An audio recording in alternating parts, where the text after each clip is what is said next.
കർണാടകയിലെ മംഗളൂരുവിൽ വൻ ലഹരിവേട്ട.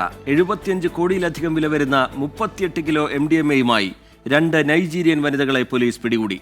കർണാടകയുടെ ചരിത്രത്തിലെ ഏറ്റവും വലിയ MDMA വേട്ടയാണ് ഇത്.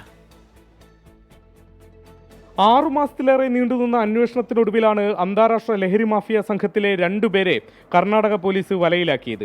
നൈജീരിയ സ്വദേശികളാണ് അറസ്റ്റിലായ സ്ത്രീകൾ. ഒരാൾ 2020-ലും മറ്റേയാൾ 2016-ലും ബിസിനസ് വിസയിൽ ഇന്ത്യയിലെത്തിയവരാണ്. ഒരു വർഷത്തിനിടെ 37 തവണയാണ് ഇവർ ദില്ലിയിൽ നിന്ന് ബംഗളൂരുവിലേക്ക് വിമാനയാത്ര ചെയ്തിരിക്കുന്നത്. ബംഗളൂരുവിൽ നിന്ന് റോഡ് മാർഗമാണ് രാസലഹരിയുമായി മംഗളൂരു അടക്കം വിൽപ്പന കേന്ദ്രങ്ങളിലേക്ക് എത്തുന്നത്. അങ്ങനെയൊരു യാത്രക്കിടെയാണ് പ്രതികളെ ലഹരി മരുന്നുമായി പോലീസ് പിടികൂടുന്നത്. മുംബൈയിലേക്കും ഒരു വർഷത്തിനിടെ 22 തവണ ഇവർ യാത്ര ചെയ്തതായി കണ്ടെത്തി. 15 ഗ്രാം MDMA-യുമായി സെപ്റ്റംബറിൽ ഹൈദരാലി എന്നൊരാളെ പോലീസ് പിടികൂടിയിരുന്നു. ഇയാൾ മാഫിയ സംഘത്തിലെ ഒടുവിലെ കണ്ണിയായ ചെറുകിട വിതരണക്കാരനായിരുന്നു. ഇയാളിൽ നിന്ന് കിട്ടിയ വിവരത്തിന്റെ അടിസ്ഥാനത്തിൽ 6 കിലോ MDMA-യുമായി മറ്റൊരു ആഫ്രിക്കക്കാരനും പിടിയിലായി.